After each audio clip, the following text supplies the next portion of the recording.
Shalom, selamat pagi, selamat datang di Renungan Harian Toraya. Sebelum masuk di Renungan Harian Toraya, mari kita berdoa.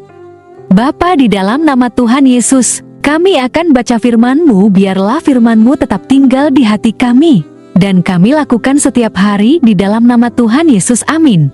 Pembacaan terdapat pada Yeremia pasal 1 ayat 11-19. Sesudah itu firman Tuhan datang kepadaku, bunyinya, "Apakah yang kau lihat, hai Yeremia?" Jawabku, "Aku melihat sebatang dahan pohon badam." Lalu firman Tuhan kepadaku, "Baik penglihatanmu, sebab aku siap sedia untuk melaksanakan firman-Ku." Firman Tuhan datang kepadaku untuk kedua kalinya, bunyinya, "Apakah yang kau lihat?" Jawabku, "Aku melihat sebuah periuk yang mendidih, datangnya dari sebelah utara." Lalu firman Tuhan kepadaku, "Dari utara akan mengamuk malapetaka menimpa segala penduduk negeri ini, sebab sesungguhnya aku memanggil segala kaum kerajaan sebelah utara, demikianlah firman Tuhan, dan mereka akan datang dan mendirikan tahtanya masing-masing di mulut pintu-pintu gerbang Yerusalem, dekat segala tembok, di sekelilingnya dan dekat segala kota Yehuda. Maka aku akan menjatuhkan hukumanku atas mereka, karena segala kejahatan mereka, sebab mereka telah meninggalkan aku dengan membakar korban kepada Allah lain dan sujud menyembah kepada buatan tangannya sendiri. Tetapi engkau ini, baiklah engkau bersiap, bangkitlah dan sampaikanlah kepada mereka segala yang kuperintahkan kepadamu. Janganlah gentar terhadap mereka, supaya jangan aku menggentarkan engkau di depan mereka. Mengenai aku, sesungguhnya pada hari ini aku membuat engkau menjadi kota yang berkubu, menjadi tiang besi dan menjadi tembok tembaga melawan seluruh negeri ini, menentang raja-raja Yehuda dan pemuka-pemukanya, menentang para imamnya dan rakyat negeri ini.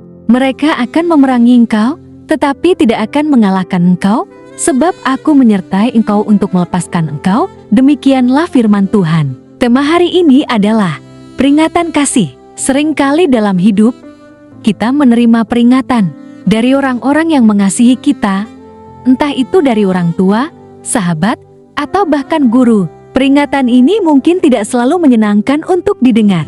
Demikian juga dalam perjalanan iman kita, Tuhan sering memberi peringatan bukan karena Dia ingin menghukum, tetapi justru karena kasih-Nya yang besar kepada kita. Melalui perikop Yeremia pasal 1 ayat 11-19, Tuhan memberikan penglihatan kepada Yeremia sebagai bentuk peringatan kasih-Nya kepada bangsa Israel. Tuhan menunjukkan dua penglihatan kepada Yeremia, dahan pohon badam dan kuali mendidih. Kedua, penglihatan ini menyampaikan pesan peringatan kepada bangsa Israel mengenai hukuman yang akan datang. Namun, di balik peringatan tersebut, kita dapat melihat kasih Tuhan yang tidak ingin umatnya terus hidup dalam dosa. Tuhan memanggil Yeremia sebagai nabi di tengah situasi yang penuh dengan ketidaktaatan dan penyembahan berhala oleh bangsa Israel. Hukuman bukanlah sekadar bentuk murka, melainkan wujud kasih Tuhan yang berusaha memanggil umatnya kembali kepadanya. Tuhan memberikan kesempatan kepada Israel untuk bertobat, tetapi ketika mereka mengeraskan hati, Tuhan harus bertindak demi menegakkan keadilannya. Seperti Yeremia yang peka terhadap penglihatan yang Tuhan berikan, kita juga harus peka terhadap firman dan suara Tuhan dalam hidup kita. Tuhan sering memberikan tanda dan peringatan dalam berbagai bentuk.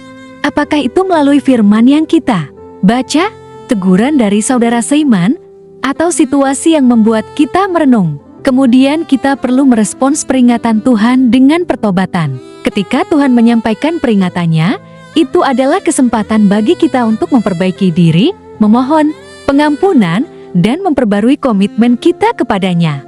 Marilah kita menyadari, merespons, dan menjalankan peringatan kasih ini dengan hati yang terbuka kepada Tuhan yang setia. Kiranya Tuhan menolong kita semua untuk tidak mengabaikan peringatan-peringatan kasih yang Ia berikan, tetapi menerimanya sebagai panggilan untuk hidup lebih dekat dengannya. Amin. Mari kita berdoa. Bapa di dalam nama Tuhan Yesus, kami sudah baca firman-Mu, biarlah firman-Mu tetap tinggal di hati kami, dan kami lakukan setiap hari di dalam nama Tuhan Yesus, amin. Selamat beraktivitas, Tuhan Yesus berkati, amin.